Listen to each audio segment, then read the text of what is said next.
Assalamu alaikum my dear students. This is class 9, subject is general science, and the topic which we are going to discuss today is the types of natural resources. In the previous class we have already discussed the natural resources. Now what are natural resources? Natural resources are the sources which satisfies the human wants. So far as this topic, that is the types of natural resources concerned, the natural resources have generally been classified into two categories, that is inexhaustible resources and exhaustible resources. Inexhaustible resources are the resources which are present in unlimited amount.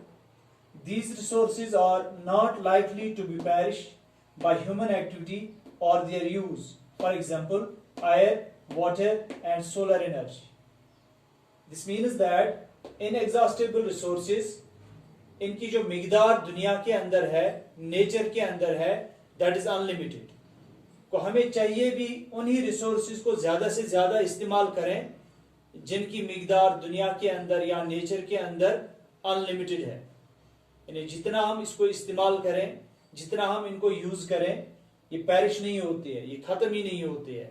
मिसाल के तौर पर यहाँ पे आयर है, तो आयर हमारे लिए एक एसेंशियल रिक्वायरमेंट है. Our life depends upon this air. वो इट इज नेचुरल रिसोर्स. जितना हम ऑक्सीजन चाहे ले लें, जितना हम पानी चाहिए पी लें, वो इनकी जो मिकदार है वो अनलिमिटेड है.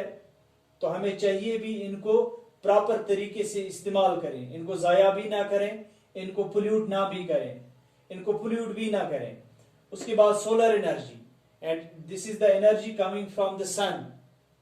That is the energy coming from sun is known as solar energy.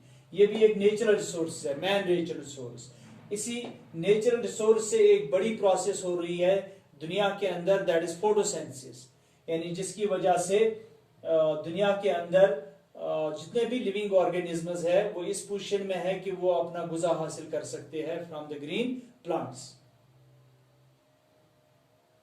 फिर इसके बाद दूसरा जो पार्ट है या दूसरा जो टाइप है इस नेचुरल रिसोर्स का, that is exhaustible natural resources. As the name indicates here, exhaustible resources, इससे नाम से ही हमें पता चलता है कि ये वो रिसोर्सेज है जो कि एग्जॉस्ट हो रही है, होते हैं, जो कि पैरिश होती है, जिनकी मिकदार दुनिया या नेचर के अंदर कम है. यहाँ पे मैंने लिखा the resources which are present in limited amount in nature are known as exhaustible resources. यानी वो रिसोर्सेज जिनकी मिकदार दुनिया के अंदर, नेचर के अंदर कम है, उनको हम बोलते हैं exhaustible resources. The resources, these resources, the resources are likely to be perish. ये जो रिसोर्सेज है ये खत्म हो जाती है जब इनका इस्तेमाल हम ज्यादा से ज्यादा करें. by the continuous use of human beings. These exhaustible resources are further of two types. यानी जो खत्म होने वाले रिसोर्सेज है, अगर हम इनका इस्तेमाल ज्यादा से ज्यादा करें, कंटिन्यू करें, टाइम पहुंचेगा ये एग्जॉस्ट होंगे, खत्म हो जाएंगे, पैरिश हो जाएंगे. को ये जो एग्जॉस्टिबल रिसोर्सेज है इनके भी अपने आप दो टाइप्स हैं, that is renewable resource and non renewable resources. Renewable resource और नॉन रिन्यूएबल रिसोर्स, ये दो टाइप है एग्जॉस्टिबल रिसोर्सेज की. तो इन रिसोर्सेज को हम इंशाल्लाह नेक्स्ट लेक्चर में इन डिटेल पढ़ेंगे कि what are renewable resources and what are non renewable resources. तो आज का टॉपिक हमारा यही था कि what are the natural resources, वो हमने ऑलरेडी क्लियर किया. फिर उसके बाद types of natural resources, exhaustible resources and inexhaustible resources. Inexhaustible नाम से ही हमें पता चला कि these are present in unlimited amount, ये एग्जॉस्ट ही नहीं होते और हमें चाहिए भी. अगर हमें एनर्जी क्राइसिस ना करनी हो तो हमें चाहिए इन्हीं रिसोर्सेज का ज्यादा से ज्यादा इस्तेमाल.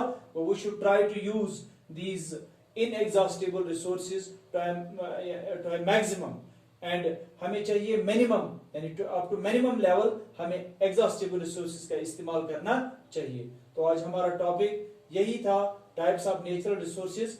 तो नेक्स्ट टॉपिक में, नेक्स्ट लेक्चर में इंशाल्लाह हम पढ़ेंगे रिन्यूएबल और non renewable resources. Thank you.